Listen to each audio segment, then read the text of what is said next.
प्रभु के मंगलमय दिव्य नाम स्मरण के साथ सर्वप्रथम मैं अपने परमाराध्य प्रातः स्मरणीय परम वंदनीय अर्चनीय श्री सद्गुरुदेव भगवान की अत्यंत कृपामयी मंगलमयी दिव्य तेजोमयी आनंदमयी प्रकाशमयी ज्ञानमयी रसमयी चिन्मयी उपस्थिति को यहाँ पर प्रत्यक्ष रूप से अनुभव करती हूँ और श्री सद्गुरुदेव भगवान के परम पवित्र पुनीत कल्याणप्रद दिव्य श्री चरण कमलों में अपना सिर रखकर कोटिशः नमन दंडवत प्रणाम करती हूँ और यही गुरु चरणों में अंतर हृदय से प्रार्थना करती हूँ आप ही का एक अत्यंत लघु यंत्र बनकर आप ही का संदेश सभी भक्तों के समक्ष रख सकूं, ऐसी बल बुद्धि विद्या और विवेक देने की कृपा करें। गुरु चरणों से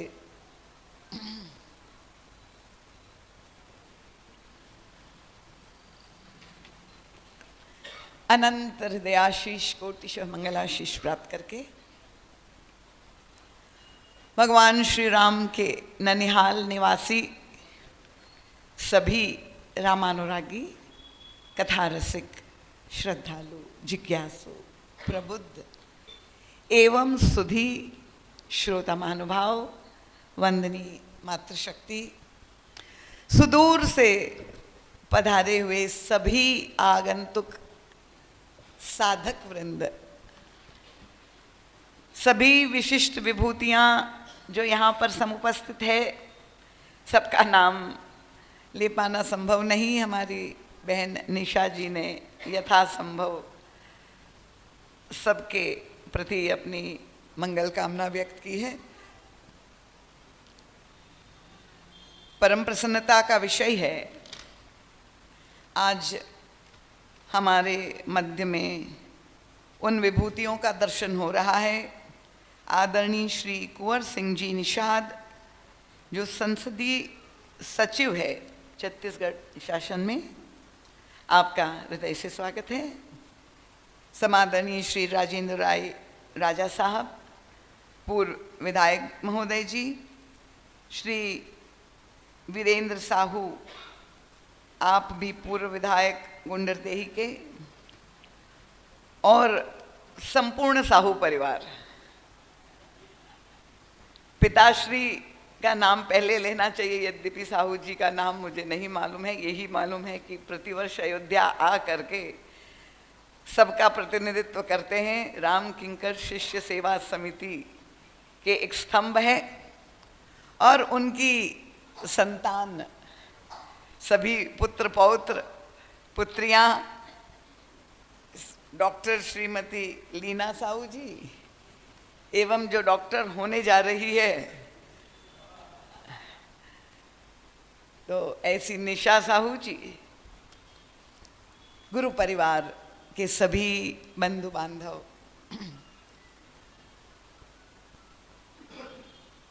संभावना यही है कि बहुतों का नाम छूट जाए, इसलिए मैं अपनी कथा में यही कह करके क्षमा याचना मांग लेती हूँ।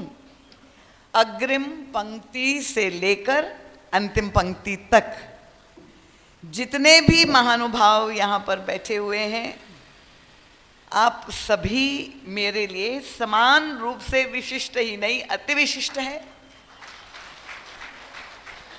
क्योंकि भगवत कथा श्रवण करने की जिज्ञासा लेकर साधक वृत्ति से आप यहाँ आए हैं। कोई मनोरंजन की आशा से नहीं आए हैं, ये मुझे विश्वास है। इसलिए आप सब मेरे लिए विशिष्ट ही नहीं अति विशिष्ट है। आप सबके चरणों में बार बार नमन वंदन और प्रणाम स्वीकार करें। प्रभु की अहेतु की अनुकंपा है, गुरुदेव भगवान का आशीर्वाद के साथ कई भक्तों की शुभ संकल्प भी जुड़े हुए हैं। उसी का ये प्रतिफल है कि आज हम लोगों को कुछ क्षण मिले हैं जिसमें हम लोग सामूहिक रूप से बैठ करके भगवत चिंतन, मनन और मंथन कर सके। मैं यहाँ कोई उपदेश देने के लिए नहीं आई हूँ, क्योंकि अभी हमारी बहन निशा जी ने जो परिचय देते हुए राष्ट्रपति सम्मानित जो है गुरु चरणों का स्मरण किया है, और अनेक वक्ता वृंद, टीकाकार वृंद बैठे हुए हैं, और उनमें से कुछ देवी देवता ऐसे भी होंगे जो पहली ही बार इस कथा प्रसंग में सम्मिलित हो रहे हैं। क्योंकि पहले ही मैं कह दूं कि ये कोई पारंपरिक कथा नहीं है जहाँ बालकांड से प्रारंभ होता है और उत्तरकांड पर परिसमाप्ति होती है। परम पूज्य हमारे गुरुदेव के नाम से आप लोग सब भली भांति परिचित होंगे, ये मुझे विश्वास है। तो सनातन धर्म का जो जीवन दर्शन है, गोस्वामी तुलसीदास जी ने उस संपूर्ण सनातन धर्म का जीवन दर्शन को एक अमृत कुंभ में, रामचरितमानस में उसे प्रस्तुत किया है। और युग तुलसी परम पूज्य सद्गुरुदेव भगवान ने की वह दृष्टि, आध्यात्मिक दृष्टि, दार्शनिक दृष्टि प्राप्त करके हम उसे आत्मसात करने का प्रयास करेंगे। मेरे सामने ये प्रश्न था, क्योंकि श्रोता जब मैं देख रही हूँ, एक और इतने प्रबुद्ध लोग, टीकाकार लोग इतने वर्षों से, 50 वर्ष से महाराज जी को श्रवण कर रहे, वो भी बैठे हैं, और दूसरी ओर ऐसे भी भावुक देवियाँ भी बैठी हुई है, किस प्रसंग की चर्चा करूं। और तब मैंने गुरुदेव के चरणों में ये जिज्ञासा व्यक्त की, और परम पूज्य महाराज श्री ने कहा कि ना तुम कोई प्रसंग लो, ना कोई चौपाई लो, इसलिए मैंने कोई चौपाई पढ़ी नहीं। महाराज श्री का आदेश हुआ कि एक शब्द की ही व्याख्या कर दो तुम बस। तो मेरे लिए बड़ी प्रसन्नता की बात थी, पर प्रारंभ में मैं जरूर चाहूंगी आप लोगों को वक्ता धर्म के अनुसार सावधान कर दूं, बड़ी विनम्रता से, कि किसी भी प्रकार का व्यवधान कथा के मध्य में उपस्थित ना हो। ये दायित्व आपका है, आपका सहयोग प्रार्थनीय है। केवल शारीरिक आपकी उपस्थिति दर्ज नहीं होनी चाहिए। अगर आप अपनी इस कथा प्रसंग में मन को भी लगाएंगे, बुद्धि को पिरो करके और चित्त में समाहित होकर श्रवण करेंगे, तो मानस का जो ये जीवन दर्शन यद्यपि बहुत गूढ़ गंभीर है, मैं चेष्टा करूंगी जितना सरल हो, सरस हो, पर आपकी एकाग्रता की भी आवश्यकता है। जैसे कि आप लोग को ज्ञात है कि ये कथा यात्रा अभी चरोदा में जो अनुष्ठान चल रहा था, और वही समिति का आयोजन यहाँ पर भी आगे उसी क्रम में एक श्रृंखला है। तो एक शब्द जिसका प्रयोग आप लोग सब करते हैं, और मानस में भी गोस्वामी तुलसीदास जी ने किया है,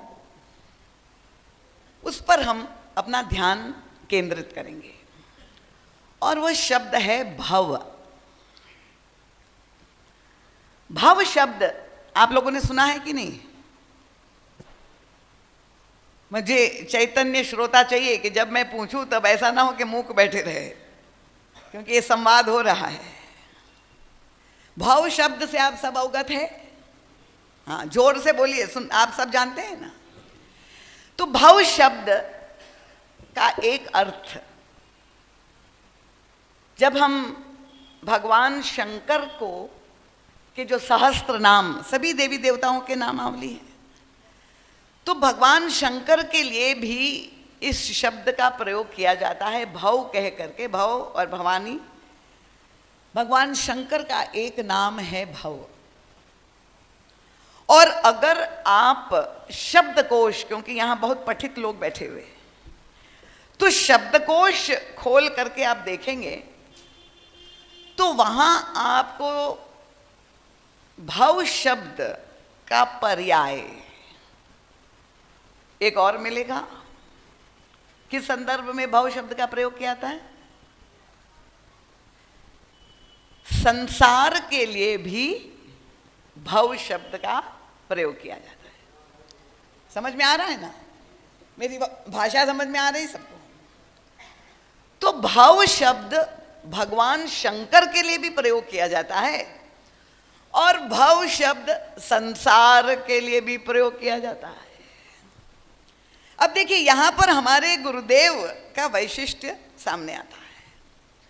परम पूज्य महाराज श्री ने जब कभी पहली बार ये पढ़ा होगा या उनका ध्यान गया होगा तो परम पूज्य महाराज श्री को बड़ा आश्चर्य लगा कि ये बताओ, क्या साहित्य में कोई शब्दों की कमी थी क्या, कि जिस शब्द का प्रयोग हम भगवान शंकर के लिए कर रहे हैं उसी शब्द का प्रयोग संसार के लिए किया जाए? क्यों? क्योंकि अगर हम किसी को भी पूछे, देखिए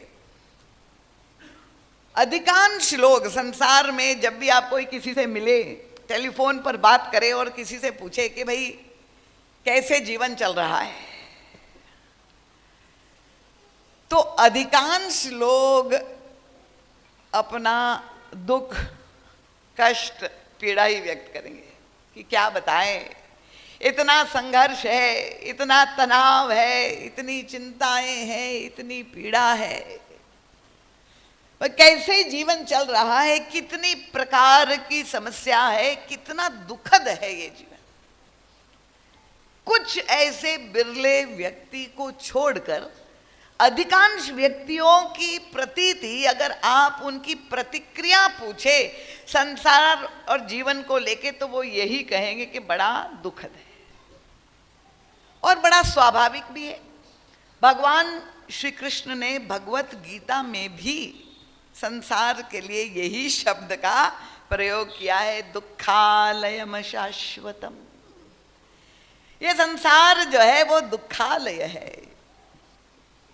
अब भगवान शंकर के लिए जब हम विचार करते हैं, भगवान शंकर का स्वरूप क्या है, तो कहते वो तो परम शिव है, परम मंगलमय है, आनंदमय है, ज्ञानमय, प्रकाशमय है।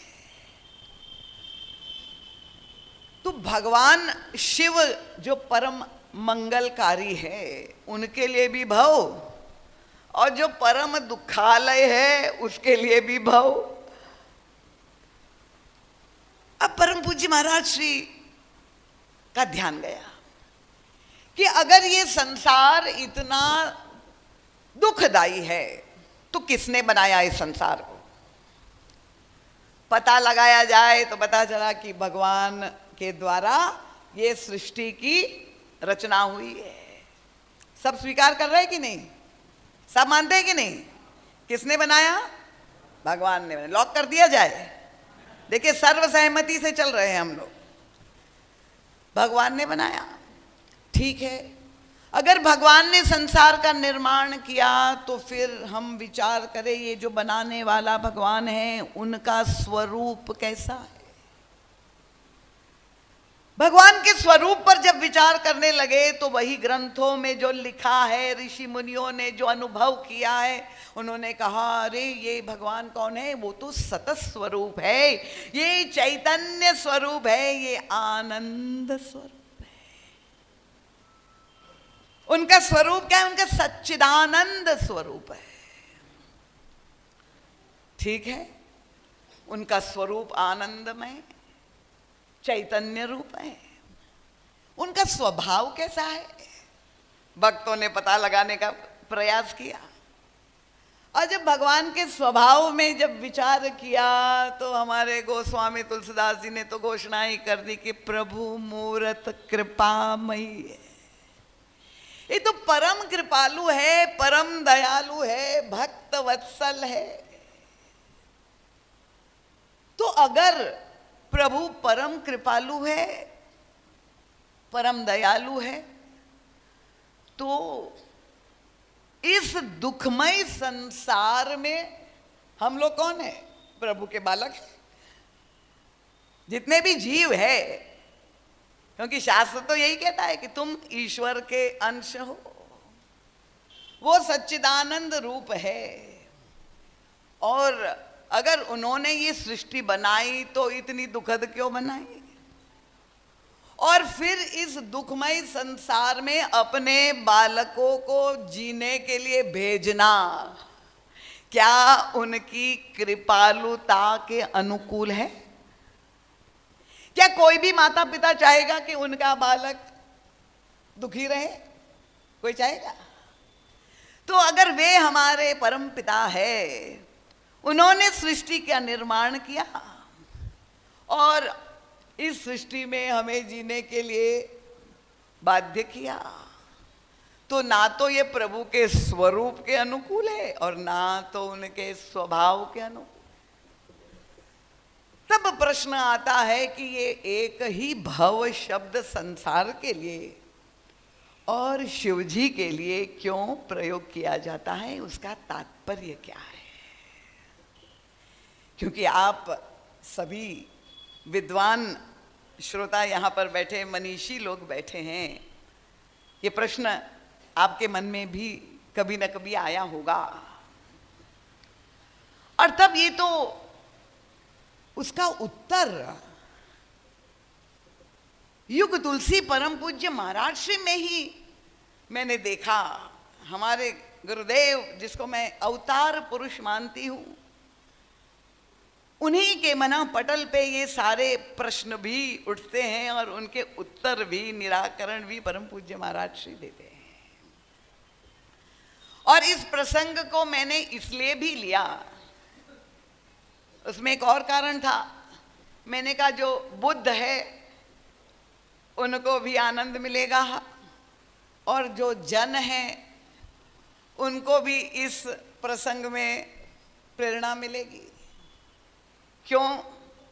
क्योंकि आप लोग सब जानते हैं कि आजकल हमारे समाज में भगवान शंकर की भक्ति बहुत अधिक बढ़ रही है। आप वास्तव में प्रबुद्ध श्रोता है। और शिवालयों में प्रातः काल से भीड़ भगवान भोलेनाथ शिव जी को प्रसन्न करने के लिए देवी देवता वृंद जा रहे हैं। तो मुझे एक सुधी श्रोता ने ये प्रश्न किया कि दीदी माँ, क्या आपको ऐसा नहीं लगता है कि वर्तमान समय में अंधश्रद्धा और अंधविश्वास को बढ़ावा दिया जा रहा है मीडिया के द्वारा? लोग चमत्कार की आशा से लेकर शिव जी के मंदिर में जा करके, जो भोली भाली जनता है, जैसे निर्देशित किया जा रहा है दरबारों में, वहां से जा करके अपनी श्रद्धा या अपनी पूजा अर्चना कर रहे हैं, तो इसका परिणाम क्या होगा? ये अंधविश्वास को जो बढ़ावा दिया जा रहा है। और तब मुझे लगा कि इस प्रश्न का जो उत्तर बहुतों के मन में, जो विचारक है, जो चिंतक है, कि यहाँ बड़ा समाज सेवी लोग भी बैठे हैं, उसका उत्तर तो युग तुलसी परम पूज्य महाराज श्री के दृष्टि प्राप्त किए बिना आपको समाधान नहीं मिलेगा। देखिए, हमारे शास्त्र में दो बातें कही गई। कामना संसारी व्यक्ति में होना अस्वाभाविक नहीं है। प्रत्येक व्यक्ति जो गृहस्थ आश्रम में जीवन ज्ञापन कर रहा है, उसके अंतःकरण में कामनाएं हैं और वो अपनी कामना पूर्ति चाहता है। पर जब हम कथा में, सत्संग में आते हैं, ग्रंथों को पढ़ते हैं, तो वहां पर तो यही दिखाई देता है कि कामना होना बुरा है। निष्काम भाव से भगवान का भजन करना चाहिए, ईश्वर से कुछ मांगना नहीं चाहिए, निष्कामता श्रेयस्कर है, इस तरह की भी बातें आती है। तो जो साधक है उनके जीवन में ये प्रश्न आता है कि भाई निष्कामता की पूजा की गई, उसको आदरणीय माना गया, और लोग क्योंकि जहाँ थोड़ी बहुत कथा सुन ली, भगवत गीता का प्रचार हमारे सम्माननीय प्रधानमंत्री जी कर रहे हैं, तो गीता का नाम लेकर कहते हैं कि भगवान श्री कृष्ण ने भी गीता में कहा है, कर्मण्येवाधिकारस्ते मा फलेषु कदाचन, फल की आशा नहीं, निष्काम भाव से तुम कर्म करो, तुम्हारा अधिकार कर्म पर है, फल पर नहीं। तो एक और तो ये निष्कामता की बात जब कही गई, अब व्यक्ति के सामने समस्या क्या है कि कामना हृदय में है, और कामना अगर है तो उसको हे दृष्टि से लोग देखते हैं कि भाई उसमें लोभ है, इसमें काम की वृत्ति है, ये तो सांसारिक व्यक्ति है, इस तरह से निंदा या आलोचना का भी पात्र। तो रामचरितमानस का जीवन दर्शन क्या है? और परम पूज्य महाराज जी तो गीता और मानस का जीवन दर्शन मिला करके, चाहे भागवत का मिला करके हमें हमारा मार्गदर्शन करते हैं। तो सनातन धर्म का जो जीवन दर्शन है अत्यंत संतुलित, एक्सट्रीमली बैलेंस्ड जिसको कह सकते हैं। कहीं भी एकांगी जीवन दर्शन नहीं, आग्रह नहीं है कि निष्काम ही होना चाहिए। निष्कामता श्रेष्ठ है, इसमें कोई संदेह नहीं, पर निष्काम हो पाना इतना कठिन है, इतना सरल नहीं है। और अगर हम कामना की निंदा करेंगे और निष्कामता को श्रेष्ठ बताएंगे तो उसका परिणाम क्या होगा कि व्यक्ति अपने अंदर की कामनाओं से मुक्त तो हो नहीं पाता है, इच्छाओं की गठरी अंदर भरी है, पर क्योंकि समाज में हमारी निंदा आलोचना ना हो, इसलिए तब व्यक्ति क्या करता है कि दूसरों के सामने दिखाता यही है, प्रदर्शन ये करता है कि मुझ में कामना नहीं है, अंदर कामना भरी है, पर व्यवहार में जब वह ये ढोंग या पाखंड जिसको कहते हैं, प्रदर्शन ये करता है ताकि लोग मुझे सम्मान की दृष्टि से देखें। पर मैं आपको बता दूं कि कहीं भी कामना होना बुरा नहीं माना गया हमारे शास्त्र में। निष्कामता श्रेष्ठ है। भगवान कृष्ण ने अर्जुन के सामने एक उपदेश ये तो दिया, पर दूसरी ओर अगर आपने ध्यान से गीता को पढ़ा होगा तो प्रारंभ में आप देखिए भगवान कृष्ण अर्जुन को दूसरी बात भी तो कहते हुए दिखाई देते हैं। उस अवसर पर आप देखिए अर्जुन लड़ना चाहता नहीं था, युद्ध से विरत होना चाह रहा था, और उन्होंने हथियार डाल दिए। बस उसका एक ही सौभाग्य था कि श्याम सुंदर उनको सुलभ थे। उन्होंने कहा प्रभु मैं भीख मांग करके खाऊंगा, पर मैं लड़ूंगा नहीं, युद्ध नहीं करूंगा, रक्त कैसे सनी हुई पृथ्वी पर राज करना नहीं चाहता हूं। अब कोई भी व्यक्ति इस वाक्य को सुनकर धृतराष्ट्र के सामने जब संजय उवाच जब उनको सुनाया तो धृतराष्ट्र तो बड़े खुश हो गए कि चलो अर्जुन ने हथियार डाल दिए और मेरे पुत्र की विजयश्री मिल गई। पर भगवान श्री कृष्ण ने उस समय जो निर्देश अर्जुन को दिया बड़ी प्रशंसा नहीं की कि अर्जुन तुम में अहिंसा की वृत्ति है, तुम युद्ध से विरत हो रहे हो, शाबाश अर्जुन, मैं प्रसन्न हूं, तुम वैराग्य तुम्हें अंदर अंतःकरण में आ गया। भगवान कृष्ण ने फटकारा, अर्जुन क्लैव्यम अस्मगम पार्थ, तू कायर है। प्रभु ने अर्जुन से कहा तुम युद्ध भूमि से भाग रहे हो, भगोड़े सिद्ध होगे। अर्जुन अगर तुम मेरी बात मान सको तो मैं यही तुम्हें कहना चाहूंगा कि तुम्हें लड़ना चाहिए। अब धृतराष्ट्र ने जब सुना कि हाय हाय, देखो ये बेचारा लड़ना नहीं चाहता, ये जो है, आज भी कुछ लोग कहते हैं कि ये टेढ़ी टांग वाला जो है ना, वो जहां जाता है वो यही कराता है। पर काश हमने अपने इष्ट अवतार प्रभु के चिंतन को उस गहराई से समझा होता।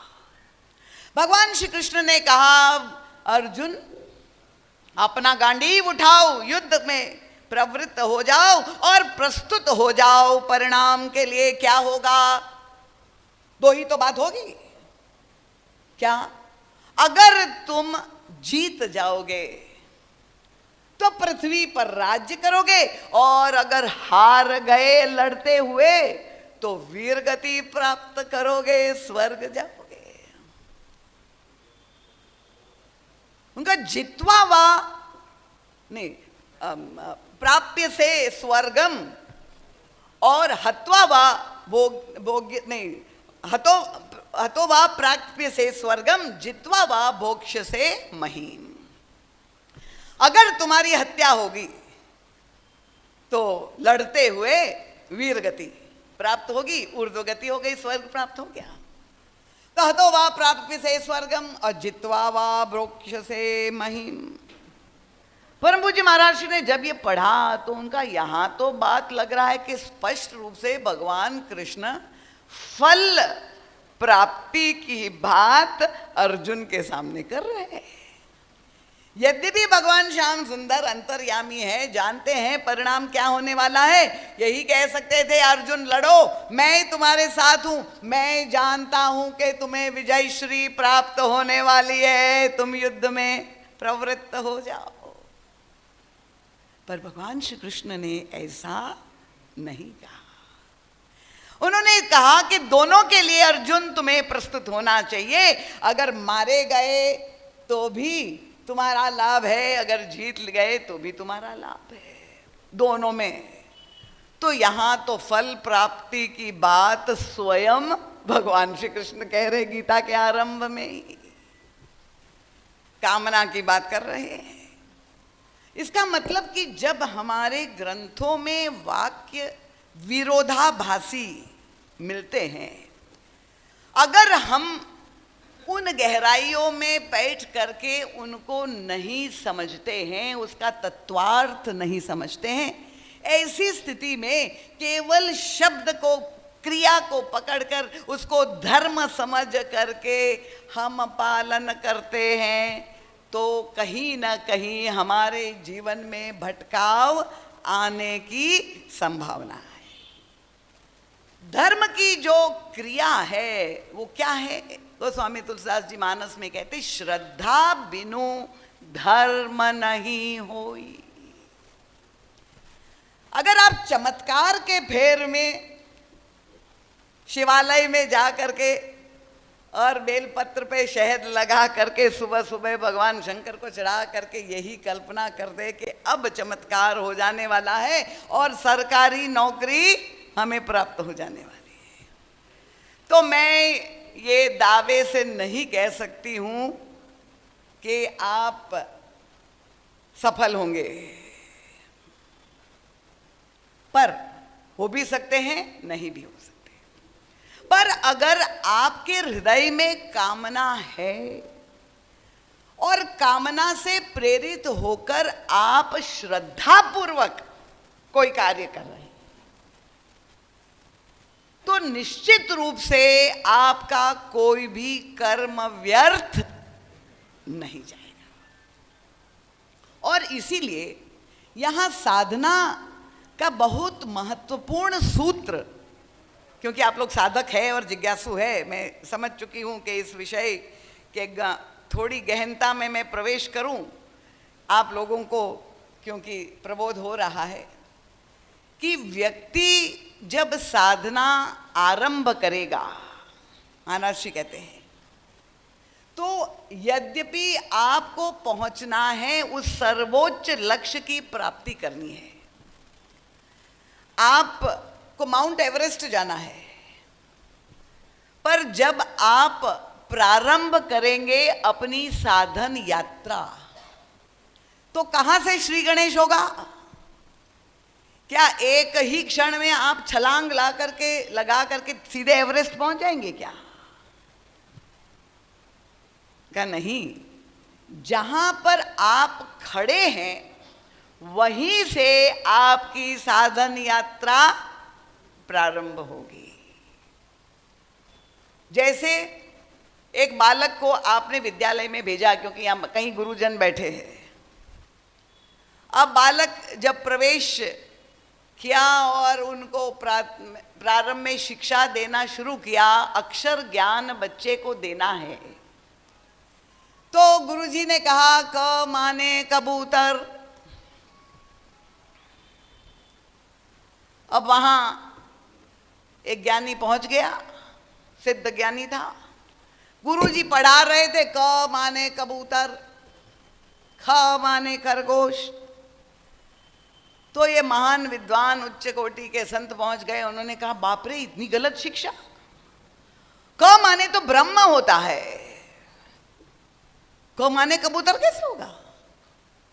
क्योंकि अब वो डीलिट की शिक्षा जिसने प्राप्त की है, उसको जब ये अनुभव कर दिया है, उनको ये समझ में आ गया है कि सर्वम खलुइदम ब्रह्म, प्रत्येक अक्षर ब्रह्म है। ये ब्रह्म ज्ञान जब उनको हो गया है, तब वो कहते हैं वहां उस पाठशाला में पढ़ाया जाएगा क माने ब्रह्म। पर आप एक बालक, एक शिशु जो 2.5 साल 3 साल का पहली बार विद्यालय में जा रहा है, उनको क्या आप पढ़ाएंगे क माने ब्रह्म? इसका मतलब क्या हुआ कि आप जब साधन मार्ग में प्रविष्ट होंगे, बहुत सुंदर प्रसंग आता है, उपनिषदों की एक कथा आप लोगों ने सुनी होगी। ब्रह्मा जी के पास सब लोग गए, क्योंकि अब वेदों के महावाक्य लिखे हुए हैं, जो ईश्वर और सृष्टि और जीव के संदर्भ में कहा गया कि ये सृष्टि क्या है, तो उनका सर्वम खलुविदम ब्रह्म, मैं कौन हूं, उनका अयमात्मा ब्रह्म, अहम ब्रह्मास्मि प्रज्ञानम ब्रह्म, मैं कौन हूं, मैं आत्मस्वरूप हूं। पर भले मानुष, आपने कथा में सुन लिया मैं कौन हूं, मैं आत्मा हूं, पर आत्मा क्या है, आत्मा किसको कहते हैं, ये तो जानना पड़ेगा। सब मिल करके ब्रह्मा जी के पास पहुंच गए। आप है सृष्टि के रचयिता, आप बताइए आत्मा की क्या परिभाषा है। अब ब्रह्मा जी ने क्या निर्देश दिया? पास में एक सरोवर था, ब्रह्मा जी ने कहा तुम जाकर उस सरोवर में देखो, उसमें तुमको जो भी दिखाई देगा वही आत्मा है। कृपया ध्यान से सुने। ब्रह्मा जी ने कहा उस सरोवर में, उस जल में जो भी आपको प्रतिबिंब दिखाई देगा वही आत्मा है। कठिन हो रहा है क्या? कठिन हो रहा है? ठीक है। अब लोग गए, अंदर देखा, क्या दिखाई दिया? जब जल में देखेंगे तो क्या दिखाई देगा? अपना ही प्रतिबिंब। बिल्कुल सजग श्रोता है, नींद तो नहीं आ रही ना किसी को, बोरियत। अपना ही शरीर दिखाई दिया। तो उन लोगों ने यही मान लिया कि ये देह ही आत्मा है। ठीक है, ब्रह्मा जी ने कहा है देह ही आत्मा है, मान लिया। तो क्या ब्रह्मा जी ने उनको सही ब्रह्म ज्ञान दिया? ये तो अच्छी तरह से हम जानते हैं कि देह आत्मा नहीं है, वो तो पृथक है। पर ब्रह्मा जी ने कहा कि तुम जो देखोगे वहां जाओ, दिखाई तुम्हें देगा वही आत्मा है। इसका तात्पर्य क्या हुआ? देखो, ये कथाएं तो आती है, पर इन कथाओं के मर्म को समझाने के लिए ही तो एक अवतार पुरुष हमारे गुरुदेव के रूप में इस धराधाम को आना पड़ा। ब्रह्मा जी का उद्देश्य क्या था?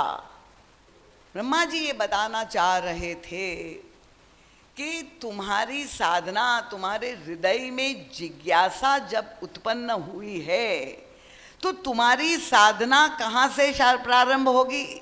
जो तुम धर्म करना चाह रहे हो, साधना करना चाह रहे, तो तुम जहां पर हो वहीं से तो प्रारंभ करोगे।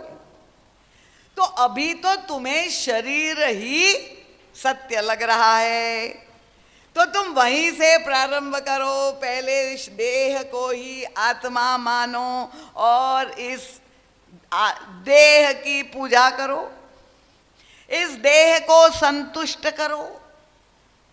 और जब तुम इस शरीर को आत्मा समझ करके उनकी पूरी सेवा और पूरी पूजा जीवन भर करते हुए करते करते जब तुम्हें कभी अपने अंतर मन में ये प्रश्न आए कि जीवन भर तो मैंने इस पेट का रूपी खड्डे को भरने का प्रयास किया और इतना खाया, ढकार आ गई, इतना खाया, पर फिर भी 4 घंटे में खड्डा खाली होता है। करते हुए पूरा जीवन हो गया इस शरीर की सेवा पूजा करते हुए, फिर भी ये शरीर रोगग्रस्त हो गया और ये शरीर अंत में मृत हो गया। ये विचार जब संसार में रहते हुए तुम्हारे मन में जिज्ञासा उत्पन्न हो। देखिए, मनुष्य जाति के आदि पुरुष महाराज मनु का भी तो दृष्टांत हमारे सामने।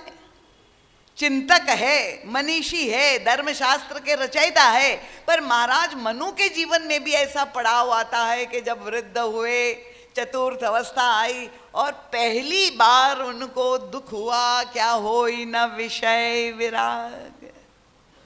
विषयों की कामना भरी हुई है। ये देह और मन, ये इंद्रिय और मन से जनित बना हुआ ये शरीर की कामनाओं की पूर्ति करने का प्रयास करता रहा, पर अभी भी मन उपराम नहीं हुआ और तब बहुत दुख लगा।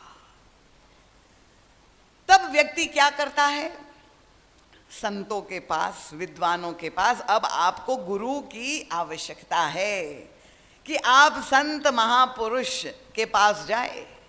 देखिए, भगवान श्री राम और लक्ष्मण जी के संवाद में मानस में कितना मीठा प्रसंग आता है। एकांत में प्रभु बैठे थे, मानस की परिधि में से भी महाराज जी हमें समझाते हैं। लक्ष्मण जी ने प्रभु से निवेदन किया कि मैं जानना चाहता हूं कि आपके चरणों में प्रीति और भक्ति कैसे हो। अब लक्ष्मण जी का ये प्रश्न तो आश्चर्य होता है, जिन्होंने सर्व त्याग करके पूरा जीवन समर्पित प्रभु की सेवा में कर दिया है, वे प्रभु से कह रहे जाते हो चरण रति। प्रभु आप बताइए कैसे आपके चरणों में प्रीति और भक्ति हो। और तब प्रभु ने प्रारंभ कहां से किया? प्रभु ने कहा प्रथम ही विप्र चरण अति प्रीति।